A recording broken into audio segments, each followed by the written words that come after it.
हर किसी को ज़िंदगी में एक बार प्यार ज़रूर होता है और ऐसे उम्र में होता है जहाँ प्यार का मतलब पता नहीं होता, बस हो जाता है। वैसे प्यार में मतलब गैर वाजिब होता है। प्यार होने का एहसास हमें तीनों जहाँ की सैर कराता है।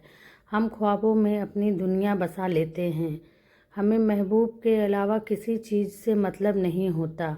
उसका दीदार हमारे दिल को सुकून दिलाता है। उसकी हर बात हमारे कानों से उतरकर दिल को छूने लगती है।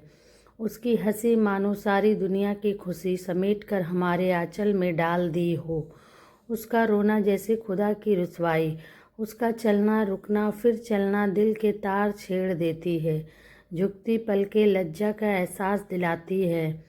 आँखों की गहराई में डूब जाने का दिल करता है। सारा जहां एक तरफ और महबूब की चाहत एक तरफ।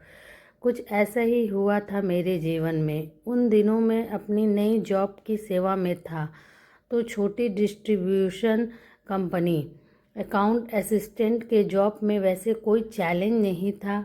टाइम पे खाना, टाइम पे जाना, टाइम पे खाना, सुकून भरी ज़िंदगी थी। लंच टाइम के बाद टहलने के लिए काफ़ी वक्त मिलता था। कुछ महीने बीत गए। एक दिन अचानक मेरी नज़र ऑफिस के बाहर एक लड़की पर पड़ी।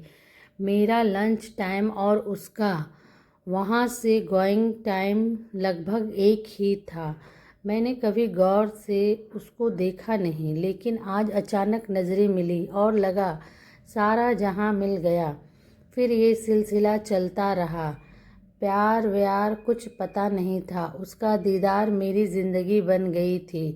एक दिन भरत मेरे पास आया। इधर उधर की बातें चली, फिर उसने अपनी बात निकाली जिसके लिए वह आया था। उसने दीपा की बात निकाली। मैं कितना उसे चाहता हूँ ये पूछा। मैं क्या बताता। मेरे जीवन में पहली बार किसी लड़की ने मुझे चाहा था। वह एहसास मेरे लिए किसी धन दौलत से कम नहीं था। कोई लड़की ने मुझे मिलने की इच्छा जताई थी। उसी दिन शाम को फ़ोन आया। आवाज़ में अजीब सी घबराहट थी, बातों में कंपन थी। उसने अपना नाम बताया। फिर मिलने की बात हुई। शायद वह शुक्रवार था। सुबह मैं जल्दी उठ गया, तैयारी कर ली। पिताजी के लिए और मेरे लिए एक ही वक्त माँ लंच बॉक्स बनाती थी।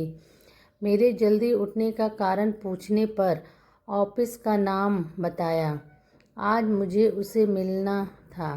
ज़्यादा वक्त ज़ाया किए बिना मैं घर से निकल गया।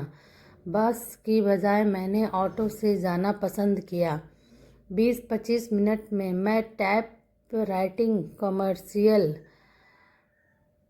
इंस्टीट्यूट पहुंच गया। सुबह की 8:30 बजने में और 5 मिनट बाकी थे और वह बाहर आई। साथी सहेलियों को उसने बाय किया। उसके चेहरे पर घबराहट साफ नज़र आ रही थी। मैं कुछ कदम चला, फिर उसने साथ दिया। थोड़ी दूर जाकर एक कोने पर मैंने अपने चाहत का इजहार किया। उसने भी चाहत में हामी भरी। फिर उस दिन शाम को उसने फ़ोन किया। उस ज़माने में मोबाइल नहीं थे, ना ही उसका कोई नंबर मेरे पास था। बस उसका मुंह बोला भाई था भरत। मेरे लिए तो उससे मिलना जितना मुश्किल था उतना ही आसान था।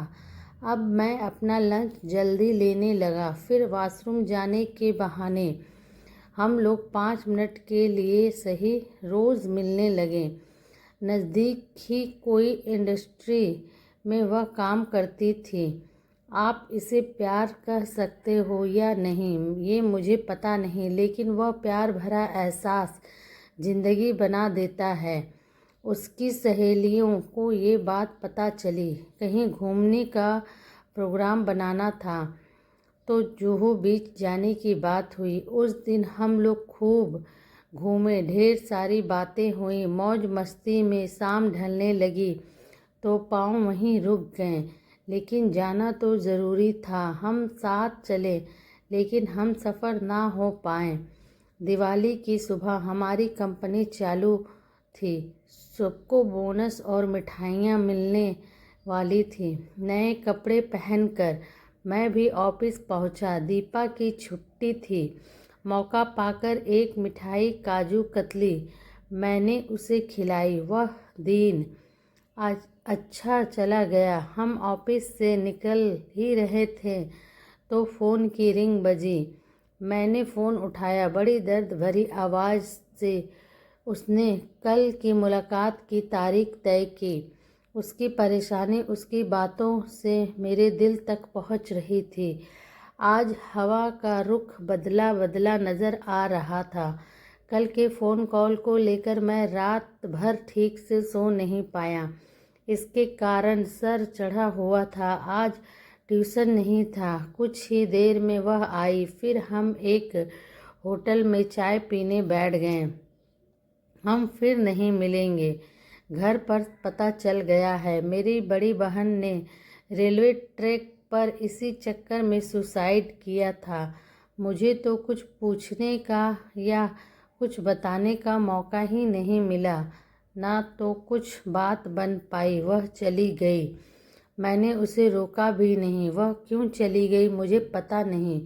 कल रात उसके घर में क्या बात हुई मुझे पता नहीं और क्या कारण था मुझे पता नहीं। लेकिन मैं इतना दावे के साथ कह सकता हूँ कि वह मुझे प्यार करती थी। वह मेरे घर भी आकर चली गई थी। मेरा तो मुझे पता नहीं लेकिन उसका प्यार सच्चा था। ये मेरा पहला प्यार अब अधूरी प्रेम कहानी बन गया है।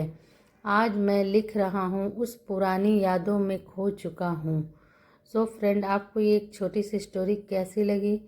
प्लीज़ अच्छी लगी हो तो comment, like, share and subscribe ज़रूर करना मेरे चैनल को। और अगर फेसबुक पर सुन रहे हो तो फॉलो ज़रूर कर लेना।